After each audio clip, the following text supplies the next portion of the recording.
Welcome back. Governor-elect Jerry Brown will face a massive $28 billion budget shortfall over the next 18 months if he doesn't act, according to a new projection from the nonpartisan Legislative Analyst's Office.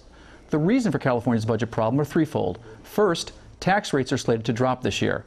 Second, the federal government will be giving far less money to states. And third, the state's budget included many questionable assumptions that didn't come true. As a result, significant cuts will have to be made and/or taxes will have to be raised. First, let's focus on cutting the budget. Diane, every election cycle we hear the same thing. It's all about waste, fraud, and abuse. Is that true or false? Is this simply a problem of waste, fraud, and abuse? No, and we're not going to cut our way out of this budget mess. It's been long in the making, and it's going to be long in the correcting too. We're going to have to work on the revenue side as well as the the cutting, and and look for the efficiencies and the waste where they do exist, and you don't ignore them. As we found out today that 48,000 cell phones have been recalled. Confiscated. Yeah, by the governor. Maybe it is the old spit in the bucket of the budget bucket, but it's a part of it, and it shows an intent to look under every rock. Yeah, Paul, a lot of people talk about simply just cutting all programs. Bottom line is, can we cut our way out of this problem? Can we cut $28 billion out of the budget? We probably could cut $28 billion out of the budget, but no, that's the entire deficit. No, I agree with Diane. We need some taxes. As far as cutting all programs, that'd be the wrong way to go about it. Well, you hear a lot of times there's across the board cuts. Yeah, but you have to evaluate your cuts individually about how. Are they going to be effective? Are they actually going to save you money? There are some things you can't cut because they're mandated. There are some things that if you cut them, you're going to be spending more money on the back end anyway. I'm not a fan of the old saw about you should run government like business. Government isn't business. But in one regard, government should be subjected, at least some programs, to a cost-benefit analysis.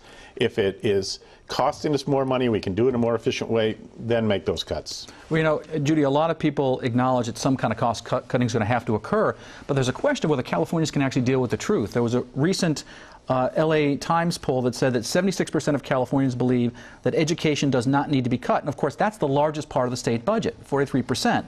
So can politicians convince the public that such cuts are necessary? I don't think so. I think politicians are going to have a very hard time because there's so much misinformation out there. Some people, for instance, think that all music programs have already been eliminated from the schools, and they haven't. There may be some districts that have done that. So they really have to try to start from a true education perspective. We're going to educate you about education and about the budget. And it's hard to do that in an atmosphere where there's so much spin, where you'll have the teachers union and other unions constantly hiding the ball and obfuscating the issue. Cutting education is one of those tricky things. It's an investment. If you do cut into education, eventually that's going to come back and bite you. Your economy is going to suffer. Your ability to compete is going to suffer. Jim, you had an editorial that said that such cuts, quote, will be painful, but the inaction of the past has left us with few options, unquote. And now Governor Brown is proposing a number of major cuts: elimination of redevelopment agencies, elimination of enterprise zones, eliminating or drastically reducing safety net programs. Aren't these the kind of programs that actually help a lot of people in the valley that are a little less better economically than other regions of the state? Well, we get a lot of social programs here because of our demographics. If you cut the social safety net, that's going to take money out of the valley. But you have to cut, and everybody is going to have to pay. Unfortunately, people who don't have special interest PACs, such as children for the child care lobby and other kinds of folks, are going to take a much bigger hit. But the governor wants to close his Fresno field office. And all of a sudden, all the Fresno officials say, "Well, cut everything else, but keep that office open."